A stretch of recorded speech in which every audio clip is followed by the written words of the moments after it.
आज राति कौन बनैबी खाइबार बनैबी भाविली भाविले आसिकी फ्रिज मोर शिमला लंका थिला चलते शिमला लंका ग्रेवी बनैबा।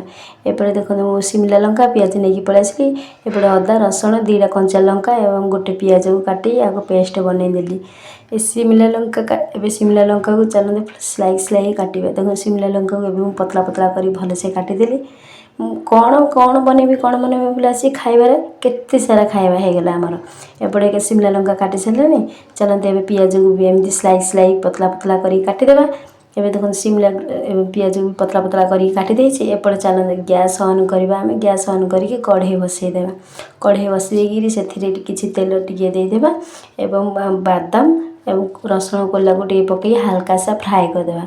ताको हल्का सा फ्राए करके एपट सेपट करी देखो फ्राए हो गला बाहर करदेबा। बाहर करी दरदरा करके भलसे कुटीदेबा।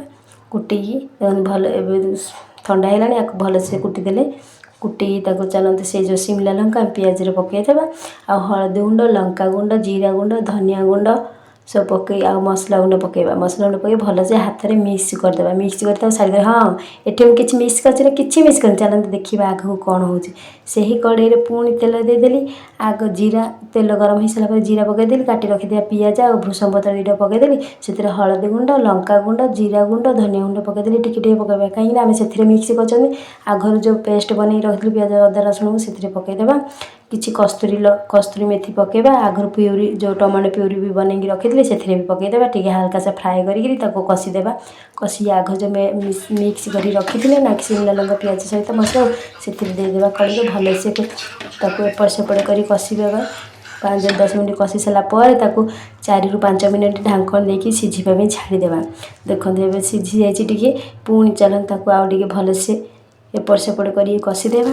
कषि एठी किछि मिसेन देखो लुण मिक्स होता ना एठी लुण पकेबा कहीं पियाज शिमला लंका आगर पानी होता है तार पानी लगी थाए से पानी जदि लुण देदेबा ना आ पानी तार रिलीज हो जाए से देई नथली एबे देली। से 3 चामच दही को भी फेंटी रखिदेली से देदेली। हाँ सारे दही पकेले आसी गैस को ऑफ करदेवे ना तो दही आमर फाटीज। एथिरे देखो ऑफ कर देछि से मसला गुंड पकईदेली भलसे आउ एपट सेपट कर कषि रखिदेली। एबे चलते गैस ऑन करवा।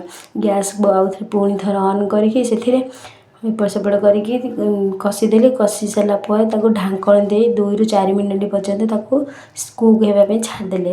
देखो ये चलते देखा कुक हो भलसे देखो कुक देखो केमती पानी रिलीज होना आम कि पानी दे नथिले पानी रिलीज है से लुण पकई नथिले आगर। एबे भलसे हो गला आमर शिमला लंका ग्रेवी। ए धनिया पत्र पकईदेबा भलसे एपट सेपट कर चलतु आपको बाहर को काढ़ा एवं खाइबापी बाबू आपण मानक जब ये रेसिपीटा भल लगी लाइक सब्सक्राइब करदेवे। आ देखु एबे आम बाबा को खाइबा देवा। सांग मैंने विश्वास करनी एत टेस्ट हे कि आपण मैंने एमती घर बनई कहे केमती लगुच मत कमेंट बॉक्स में जनइबे। रही जय जगन्नाथ सांग माने।